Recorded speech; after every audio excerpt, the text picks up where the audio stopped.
Hello प्यारे बच्चों, नमस्कार। आज के क्लास में हम लोग देखने वाले हैं क्लास 7 साइंस का चैप्टर नंबर 4 अम्ल, क्षारक और लवण का सभी प्रश्न उत्तर। ठीक है, यहाँ से देखिए आप लोग का अभ्यास का प्रश्न शुरू होता है। तो आज के क्लास में हम लोग अभ्यास के जितना भी प्रश्न है सारे प्रश्नों का उत्तर जानेंगे। उससे पहले मैं आपको बता दूं कि यहाँ पर आपने क्या सीखा, जो भी पॉइंट दिया गया है ये पॉइंट वगैरह सारा कुछ आप लोग याद कर लीजिएगा। अगर आप लोग इस चैप्टर को पढ़ना चाहते हैं तो नीचे डिस्क्रिप्शन बॉक्स में आप लोग को क्या मेरा ऐप का लिंक है, वहाँ से जाकर आप लोग पढ़ लीजिए। आज के क्लास में हम लोग क्वेश्चन आंसर कंप्लीट करेंगे। तो चलिए बच्चों, हम लोग क्वेश्चन आंसर देखना शुरू करते हैं। तो बच्चों देखिएगा, यहाँ पर आप लोग का फर्स्ट क्वेश्चन है, अम्लों और क्षारकों के बीच अंतर बताइए।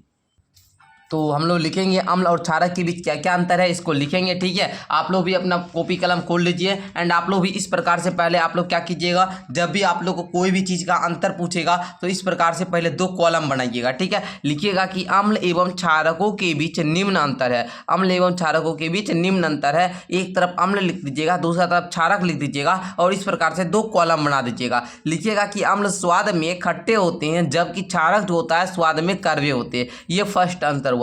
दूसरा, अम्ल जो होता है ये नीले लिटमस पत्र को लाल कर देता है। अर्थात इसको याद करने का ट्रिक भी है बाबू कि ओ नीले अर्थात अम्ल जो होगा ओ से अम्ल, नो से नीले, है ना। अम्ल नीले लिटमस पत्र को क्या कर देगा, लो से लाल कर देगा। ठीक है, तो नीले से याद रखिएगा। ठीक है, लेकिन क्षारक जो होता है ये लाल लिटमस पत्र को नीला करता है। ठीक है, ये दूसरा अंतर हो गया। तीसरा अंतर लिखिएगा आप लोग कि अम्लों को पानी में घोलने पर चिकना प्रतीत ना होता है जबकि क्षारकों को पानी में घोलने पर या पानी में घोल छूने पर चिकना प्रतीत होता है। ठीक है, एंड आगे एक और अंतर लिख लीजिएगा बाबू 4 नंबर में कि अम्ल का जो सर पीएच मान होता है 7 से कम होता है जबकि क्षारक का पीएच मान 7 से ज़्यादा होता है। आई होप कि आप लोग अम्ल एवं क्षारकों के बीच जो अंतर था लिखना, आप लोग इसको अच्छे तरीके से कंप्लीट कर लिए होंगे। एंड अगर आप लोग हमसे कुछ भी पूछना चाहते हैं तो आप हमें इंस्टाग्राम पर फॉलो कर लीजिए। इंस्टाग्राम आईडी का लिंक इस वीडियो के नीचे डिस्क्रिप्शन में मैं लगा दूंगा एंड एप्लीकेशन डाउनलोड कर लेना। एंड अगर आप लोग क्लास 7 के स्टूडेंट है तो क्लास 7 का व्हाट्सएप ग्रुप भी ज्वाइन कर लेना। ओके, चलो क्वेश्चन नंबर 2 को देखिएगा। सेकंड नंबर क्वेश्चन आप लोग के सामने है, कहता है अनेक घरेलू उत्पादों जैसे खिड़की साफ करने के मार्जकों आदि में अमोनिया पाया जाता है। ये लाल लिटमस पत्र को नीला कर देते हैं। इनकी प्रकृति क्या है प्यारे बच्चों? अभी तुरंत मैंने बताया कि जो लाल को नीला करेगा, अर्थात जो लाल को नीला करता है गुरुजी, उसको हम लोग क्षारक बोलते हैं। तो आप तुरंत बता दीजिएगा कि सर उसकी प्रकृति क्या है, क्षारकीय है, अर्थात वह क्षारक है। ठीक है, इसकी प्रकृति क्या होगी, क्षारकीय। बस इतना ही उत्तर में आपको लिखना है। ध्यान दीजिएगा बाबू कि जब भी लाल को नीला करने की बात आएगा तो क्षारक बोलेंगे और नीला को लाल करने की बात आएगा तो अम्ल बोलेंगे। यहाँ पर लाल को नीला बोल रहा है तो इसकी प्रकृति क्या होगी, क्षारकीय होगी, जो कि आप लोगों को अंतर में भी बता दिए। एंड तीसरा क्वेश्चन देखिए, कहता है उस स्रोतों का नाम बताइए जिससे लिटमस विलयन को प्राप्त किया जाता है। इस विलयन का क्या उपयोग है? मतलब हमको पहले स्रोत का नाम बताना है, उसके बाद उसका उपयोग भी बताना है।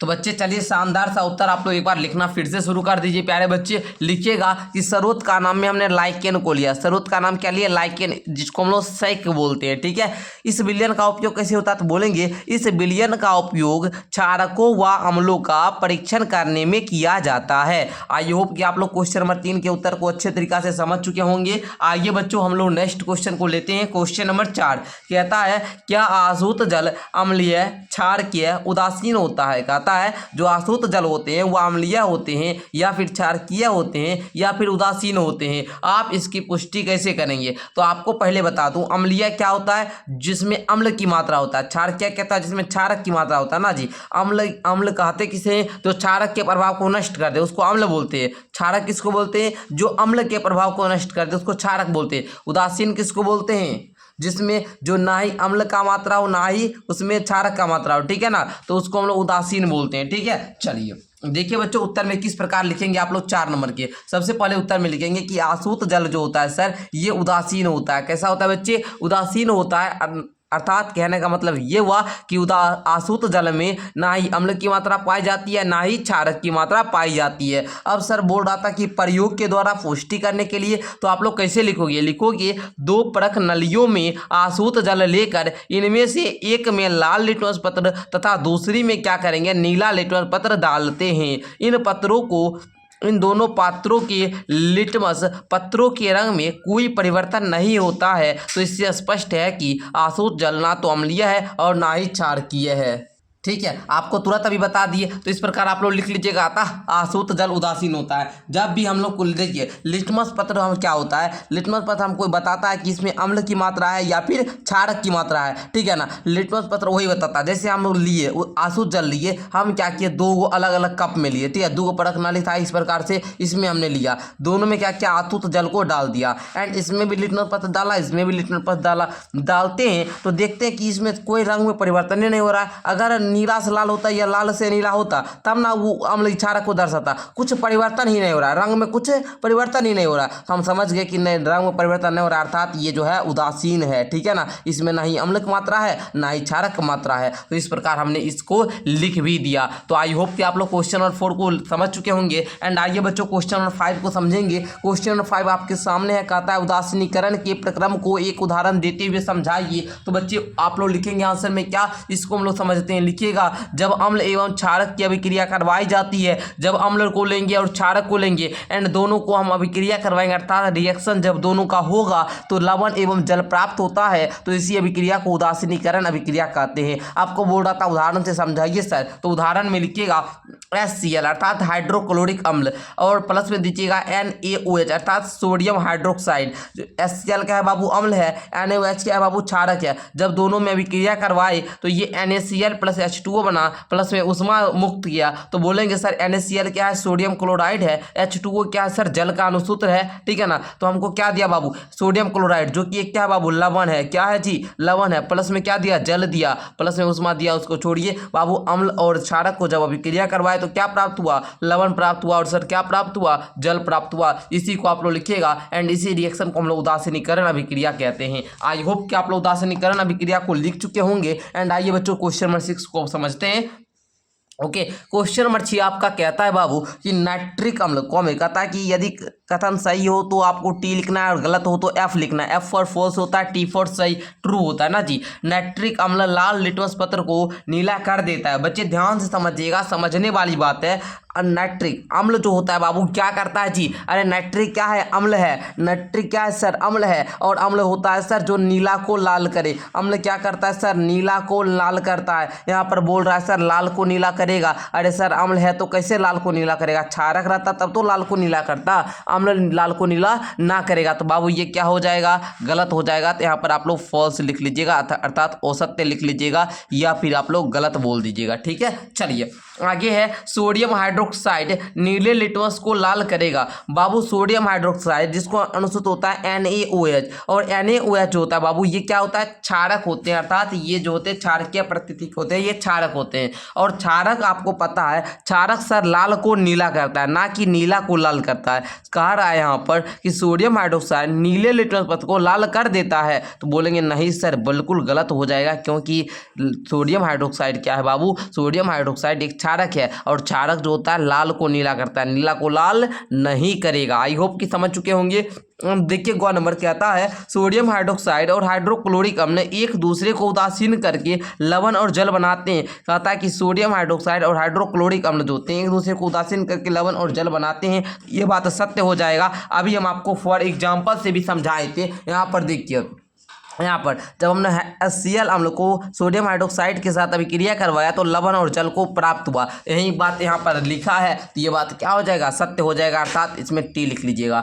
आगे कहता है कि सूचक वह पदार्थ है जो अम्लीय और क्षारकीय विलयनों में भिन्न रंग को दर्शाता है। सूचक बाबू क्या पदार्थ है, सूचक बाबू वो पदार्थ होता है जो अम्ल एवं क्षारक की उपस्थिति का सूचना देता है। यहाँ पर कहता है जो अम्लीय एवं क्षारकीय विलयनों में भिन्न रंग को दिखाता है, तो बोलेंगे हाँ सर ये बात सत्य हो जाएगा, अर्थात भिन्न रंग को दिखाकर ये हमको सूचना देता है, ना सर इसमें अम्ल की मात्रा है या सर इसमें क्षारक की मात्रा है। तो सूचक वैसे पदार्थ को कहते हैं जो अम्ल एवं क्षारक की उपस्थिति का क्या करे, सूचना दे, ठीक है। इसका नाम यह सूचक अर्थात सूचना देने का काम करता है। ये बात क्या हो जाएगा बच्चे, सही हो जाएगा। आगे देखिए कहता है दंत क्षय क्षार की उपस्थिति के कारण होता है। बताइए दंत क्षय जो होता है बाबू किसके उपस्थिति के कारण होता है, क्षार की उपस्थिति के कारण होता है। तो इसको आप लोग बताइएगा ये सर सही है या फिर गलत है, ठीक है। चलिए ऐसे बाबू ये गलत होगा, ठीक है ना। ऐसे ये गलत हो सकता है, क्यों? क्योंकि देखिए जब भी हमारा जो दंत होता है ये अम्लीय होता है, एंड हम लोग तो इसको ब्रश करते हैं, जानते होंगे आप लोग, अपना मुंह धोते हैं सुबह सुबह, तो जो आपका जो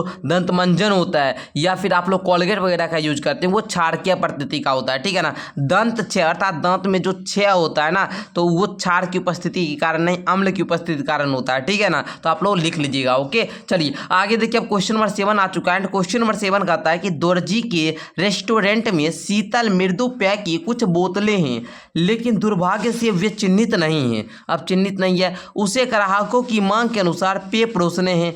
एक ग्राहक अम्लीय पेय चाहता है, जो ग्राहक है वो कहता है हमको अम्लीय पेय चाहिए, दूसरा क्षारकीय चाहता है, तीसरा उदासीन पेय चाहता है। दोरजी या कैसे तय करेगा कि कौन सी बोतल किस ग्राहक को देनी है? अब बताइए, तीनों बोतल लेना है, शीतल पेय का अर्थात ठंडा पेय का, बट उसमें क्या है कि जो ग्राहक है तीन, वो बोलते हैं हमको अम्लीय चाहिए, कोई क्षारीय चाहिए, कोई उदासीन चाहिए। लेकिन दोरजी साहब जो हैं इनको पता ही नहीं, कोई चिन्ह नहीं दिए कि कौन अम्लीय है, कौन क्षारक है, कौन उदासीन है। इस कैसे चेक करेंगे? तो हम आपको बताए हुए हैं। क्या बताए हैं बच्चे? देखिएगा, लिखिएगा कैसे, उत्तर में लिखिएगा कि दोरजी जो है वो 3 बोतलों से बारी बारी से पेय की थोड़ी थोड़ी सी मात्रा नीले व लाल लिटमस पत्रों को डालकर बोतलों का पेय परीक्षण करेंगे। क्या करेंगे दोरजी साहब? समझिए, पहले क्या करेंगे, एक लाल लिटमस पत्र लेंगे, है ना, और एक नीले लिटमस पत्र को लेंगे, ठीक है। अब क्या करेंगे, तीनों पेय पदार्थ में थे, जो आपका वो तीनों पेय पदार्थ है, इसमें से थोड़ा सा थोड़ा सा चम्मच लेकर थोड़ा सा पेय पदार्थ को निकालेंगे और इस तीनों पर ये जो बाबू आपका लिटमस पत्र होता है इस पर डालेंगे। एंड डालने के बाद वो परीक्षण करेंगे कि जिस बोतलों का पेय से नीला लिटमस पत्र लाल हो जाए, अगर कोई बोतल वाला डाले हैं, अगर वो नीला से लाल हो जा रहा है, नीला से लाल हो जा रहा है, तो उसका स्वभाव क्या होगा बाबू? अम्लीय होगा। एंड उसके बाद क्या करेंगे, देखेंगे कि जिस बोतलों के पेय से लाल लिटमस पत्र है, अगर वो नीला हो जा रहा है, तो उस बोतल का पेय का स्वभाव सर क्षारकीय होगा, ठीक है। फिर क्या करेंगे, देखेंगे कि जिस बोतल के पेय से लिटमस पत्र का रंग नहीं बदलेगा, तो उस बोतल के पेय का स्वभाव उदासीन होगा। तो इस प्रकार दोरजी साहब जो हैं वो अम्लीय, क्षारकीय व उदासीन पेय बोतल का परीक्षण करके ग्राहकों को दे सकते हैं, ठीक है। आई होप कि क्वेश्चन नंबर 7 का भी उत्तर आप लोग अच्छे तरीका से, बेहतरीन तरीका से समझे हुए होंगे। एंड आप लोग को अगर मजा आ रहा है प्यारे बच्चे, अगर आप लोग हमसे अम्ल क्षार लवण पढ़ना चाहते हैं, अम्ल क्षार लवण जो चैप्टर है बाबू आपका अम्ल क्षारक एवं लवण, इसको पढ़ना चाहते हैं तो नीचे डिस्क्रिप्शन बॉक्स से माई ऐप को डाउनलोड कीजिए। एंड वहाँ पर आप लोग को क्लास 7 का बाबू, क्लास 7 का 499 रुपया में 1 साल पढ़ाया जाता है, पूरा लेक्चर मिलेगा, पढ़ लीजिएगा एक बार तो पूरा चैप्टर आपका खल्लास हो जाएगा, ठीक है ना। तो पढ़ना चाहते हैं तो बता दिए हम आपको, लिंक नीचे डिस्क्रिप्शन में है, वहाँ से जाओ, ऐप को डाउनलोड करो और वहाँ से अपना कोर्स लो, ठीक है। आइए क्वेश्चन नंबर 8 कहता है सर कि समझाइए ऐसा क्यों होता है। मान लीजिए कि जब आप अति अम्लता से पीड़ित हो जाते हैं तो प्रति अम्ल की गोली आपको क्यों दी जाती है, इसका कारण बताना कि ऐसा क्यों हो जाता है बाबू, क्यों दिया जाता है। तो बच्चे कारण देकर लिखिएगा, आप लोग कारण देकर लिखिए, मैं यहाँ पर दे रहा हूँ, लिखिएगा कि प्रति अम्ल की गोली सर अति अम्लता के प्रभाव को उदासीन कर देती है, जिससे अति अम्लता से मुक्ति मिल जाती है। आई होप कि फर्स्ट क्वेश्चन के उत्तर में सारे बच्चे लिख चुके होंगे। एंड दूसरा देखिए बच्चे, कहता है कि जब चींटी काटती है तो त्वचा पर कैलेमाइन विलयन क्यों लगाया जाता है। तो बच्चों पता होगा, जब चींटी वगैरह काटता है ना तो हम लोग कैलेमाइन का विलयन का प्रयोग करते हैं। क्यों भाई? क्योंकि बोलेंगे सर कि जब चींटी काटता है तो त्वचा में अम्लीय द्रव डाल देती है, अर्थात चींटी काटती है तो चींटी के डंक में कौन सा अम्ल पाया जाता है बच्चे? फॉर्मिक अम्ल पाया जाता है। गुरुजी सारा कुछ पढ़ाए हुए हैं हम, है ना। फॉर्मिक एसिड पाया जाता है, फॉर्मिक एसिड पाया जाता है, अम्ल को इंग्लिश में एसिड बोलते हैं, ठीक है। चलिए, तो चींटी के डंक में फॉर्मिक एसिड पाया जाता है, जो कि क्या, जैसे ही हमको काटता है तो उसका अम्ल वाला जो द्रव होता है ये चला जाता है त्वचा में, तो त्वचा पर कैलेमाइन का विलयन का लगाते हैं। क्यों लगाते हैं सर? क्योंकि पता है सर, क्योंकि कैलेमाइन का जो विलयन होता है ये क्षारक प्रकृति के होते हैं, अर्थात क्षारकीय होते हैं। क्षारक क्या करता है सर? अम्ल के प्रभाव को नष्ट करता है, अर्थात जो चींटी हमारे त्वचा में अम्ल का प्रभाव अर्थात फॉर्मिक एसिड जो डाली है उसको कैलेमाइन का विलयन क्या करेगा? नष्ट कर देगा।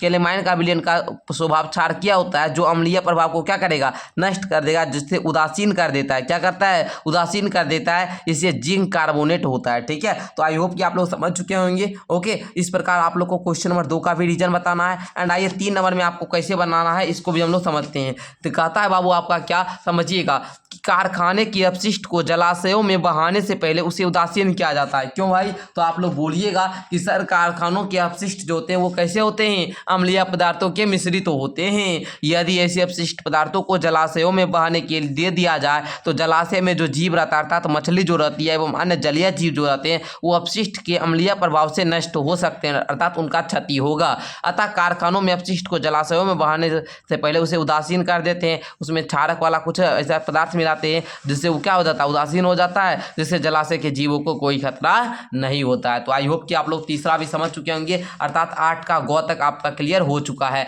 एंड आइए बच्चों 9 नंबर क्वेश्चन को देखते हैं। 9 नंबर क्वेश्चन का आता है कि आपको 3 द्रव्य दिया गया है जिसमें से एक हाइड्रोक्लोरिक अम्ल, दूसरा सोडियम हाइड्रोक्साइड और तीसरा शक्कर का विलयन है। आप हल्दी को सूचक के रूप में उपयोग करके उनकी पहचान कैसे करोगे? बताओ, जल्दी से सारे बच्चे बताएंगे। तो बच्चे आइए हम यहाँ पर उत्तर लिख कर लाए हैं, आपको समझाने का प्रयास करते हैं। लिखिएगा, हल्दी सूचक पर तीनों द्रव्यों की कुछ बूंदे बारी बारी से डालकर द्रव्यों का परीक्षण करेंगे। क्या करेंगे? हल्दी सूचक लेंगे, उस पर तीनों द्रव का थोड़ा थोड़ा सा बूंद बारी बारी से डालेंगे एंड द्रव का परीक्षण करेंगे। अगर पीला रंग प्राप्त होता है तो वह द्रव हाइड्रोक्लोरिक अम्ल होगा। अगर उस पर हम हल्दी सूचक पर पीला अगर हम डालें, ठीक है, द्रव को डालें, ठीक है ना, ये हल्दी सूचक है हमारा। हल्दी सूचक पर हम क्या किए बच्चे? अगर हम क्या किए? डाले, क्या डाले बाबू? द्रव का बूंद डाले। अगर हमको पीला रंग प्राप्त हुआ तो हम बोल देंगे सर ये HCl है, ठीक है। अगर लाल अथवा पिंक रंग प्राप्त होता है तो बोलेंगे ये सर सोडियम हाइड्रोक्साइड अर्थात NaOH है, ठीक है। अगर कोई परिवर्तन नहीं होगा तो हम बोल देंगे ये शक्कर का विलयन है। आप लोग समझे बाबू?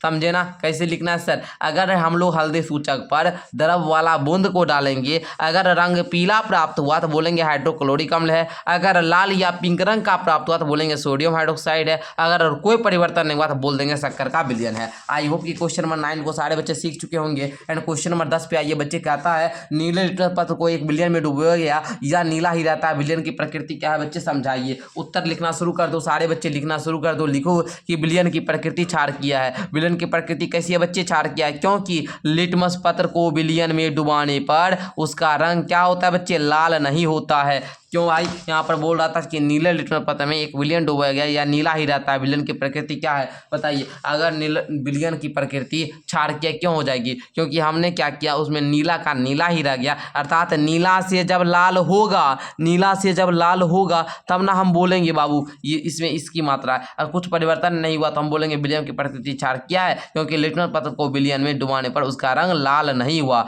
ठीक है ना। अगर लाल हो जाता तब बोलेंगे अम्ल, क्योंकि अम्ल पता है आपको क्या करता है? नीला से लाल करता है। अगर लाल उसका रंग लाल नहीं हुआ, लाल हुए नहीं कर रहा है तो हम बता देंगे क्षारक है। तो इस प्रकार आपको क्वेश्चन नंबर 10 का भी उत्तर लिख लेना है। एंड आइए बच्चों 11 नंबर क्वेश्चन को हम लोग देखते हैं। 11 नंबर क्वेश्चन आपका क्या कहता है, ध्यान से समझिए।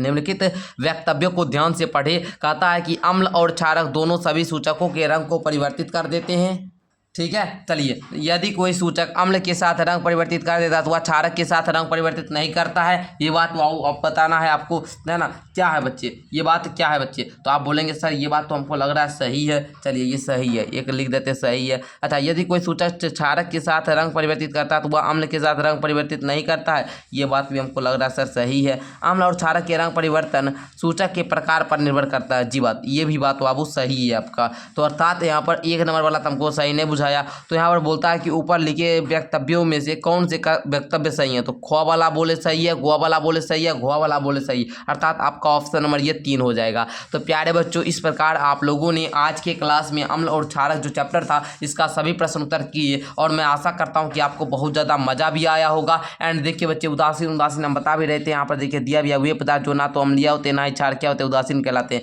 इसको बोले याद करने के लिए, ये याद कर लीजिएगा, बहुत इंपॉर्टेंट है। ऐसे आप लोग को जो सर पढ़ाए हुए हैं, ये चैप्टर को मैंने जो पढ़ाए हुए एप्लीकेशन पर, तो उसको आप लोग पूरा पढ़िएगा, उसका पूरा नोट्स फेयर कॉपी बनाइएगा और उसका क्वेश्चन आंसर भी आप लोग कंप्लीट कर लीजिएगा, ठीक है। और आप लोग इस चैप्टर को 1 से 2 बार रीडिंग कीजिए। आपका चैप्टर नंबर 4 जो है बाबू अम्ल क्षारक लवण, इसका पूरा आपका कंप्लीट हो गया। अब देखिए, जब भी आपका टेस्ट होगा, टेस्ट अगर आप लोग देना चाहते हैं अम्ल क्षारक लवण को, तो नीचे डिस्क्रिप्शन बॉक्स से माई ऐप डाउनलोड कीजिए। माई ऐप डाउनलोड करने के बाद 499 रुपया में आप लोग को कोर्स मिलता है। एंड इसका आज भर ऑफर है, 8 बजे तक 399 में मिल जाएगा। तो लेने के लिए प्यारे बच्चे ऐप को डाउनलोड करो, या फिर मुझे इंस्टा पर आप लोग मैसेज कर दीजिए, हम आपको बता देंगे, वहाँ पर आपसे बातचीत हो जाएगी, ठीक है। आई होप कि ये वीडियो काफ़ी अच्छा लगा होगा। अच्छा लगा तो लाइक करके अपने दोस्तों में शेयर कर लीजिए। मिलते हैं एक अगली क्लास के साथ, तब तक के लिए धन्यवाद।